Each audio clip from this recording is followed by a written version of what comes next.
Hello guys, ako nga pala si Charles Ivan Adato.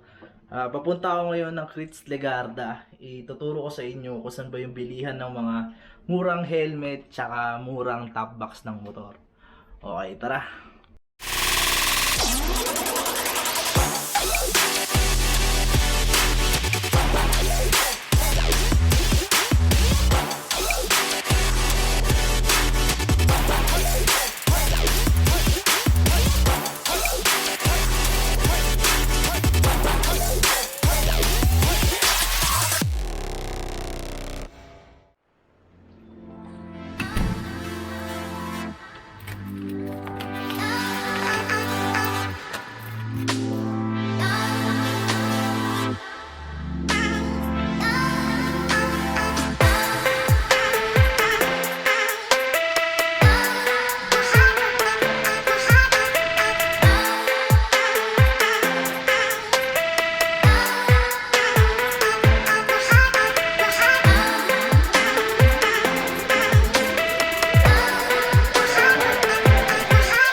Medyo malayo pala yung lalakarin guys. So, akala ko malapit lang yung station ng MRT tsaka LRT line 2. Yeah, kailangan. Mura naman yung helmet dun.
So, galing dun sa LRT, nakanan lang kayo, tas konting lakad lang.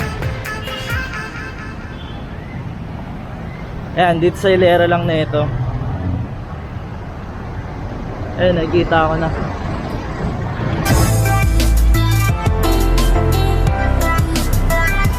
Oh.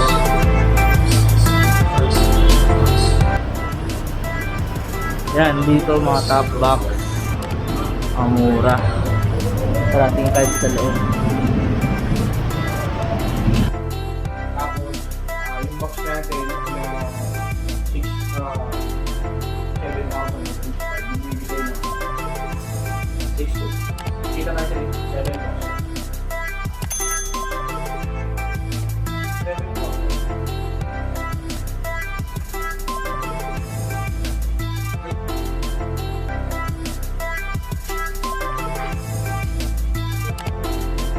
Excel na lang to eh. Mirrors pa yan. Excel na lang. Yung getong box.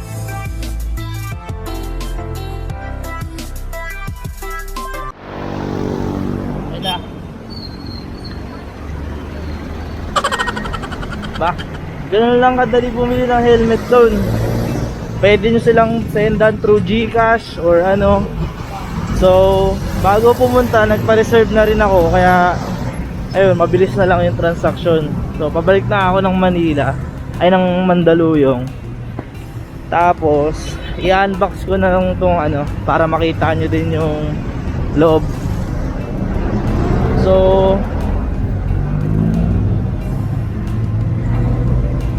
SRP nito yan 3.2. Pero sa kanila meron pa sila doon mga buy one take one na ano, na mga helmet. Kaya tingnan nyo doon guys, check nyo lang din. Guys, nakauwi na ako galing doon sa Legarda. Nakabili na rin ako ng gusto kong helmet.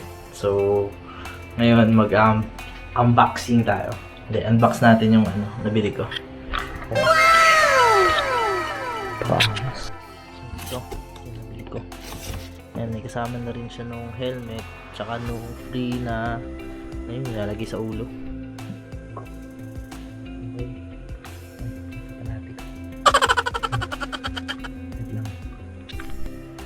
Okay guys, unboxing tayo.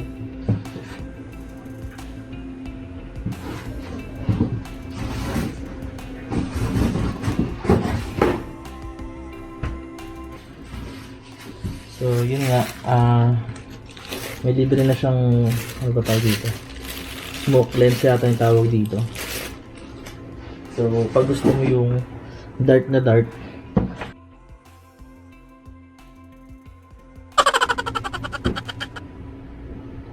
bigyan pa tayo ng ano. So ito na guys, unboxing na.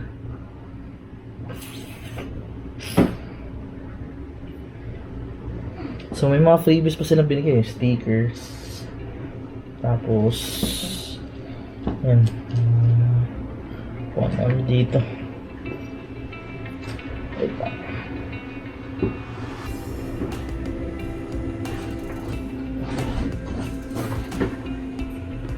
Ito guys, so ito yung nabili ko.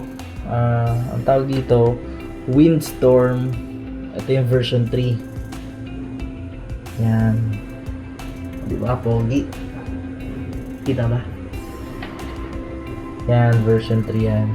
So actually may nabili na akong helmet, kaya lang gusto ko pa ng isa kasi yung free dun sa kasa na helmet parang di safe eh sa motor trade. So ito yung na ano ko. So ito yung naisip kong bilhin na helmet, yung ano na, yung modular, para meron ng visor pag mainit, tapos pwede mo iangat pagka yung hindi ka makahinga. So yun, testing natin.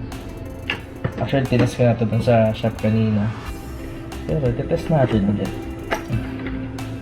Tanggalan na natin sa salamin ko kasi mahirap. Yun o, baliktad lang siya sa kumpara sa SL2. Panis.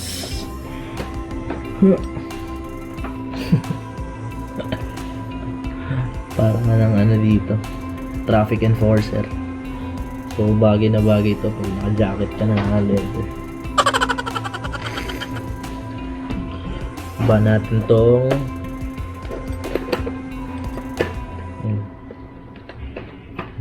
medyo mabaho lang yung amoy pabrika. Panis. Tapos yung visor niya, ayan, pwede kang parang hindi ko makita. Bruh. Kaya pag maaraw, ganyan yung gagamitin mo. Tapos pwede mo rin namang palitan to ng smoke lens, pero parang mas gusto ko siya ng clear lang, since may extra visor naman pag maaraw. So tingnan ko kung ayos yung fit niya pag may salamin ako sunod.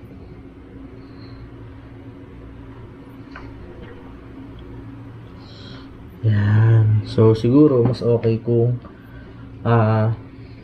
pag bago may suot yung helmet, tanggalin mo muna yung salamin.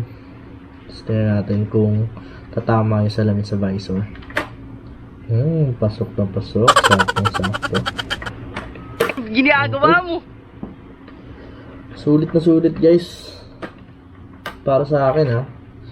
Kasi yung presyo niya sa Shopee tsaka sa Lazada, mga ganun din, mga yun na yung pinakamura ko nakita. So yung presyo nila, mga tarungan na rin. I think dealer talaga sila ng SEC kaya nakakapag-pressure sila ng ganun.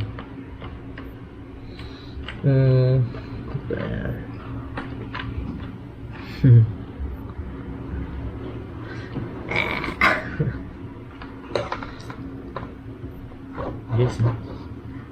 Poging-pogi. Gusto nyo makita ng ano. Palitan ko lang. Guys, so, diba? Angas. May ano na rin siya, parang ang tawag ko dyan.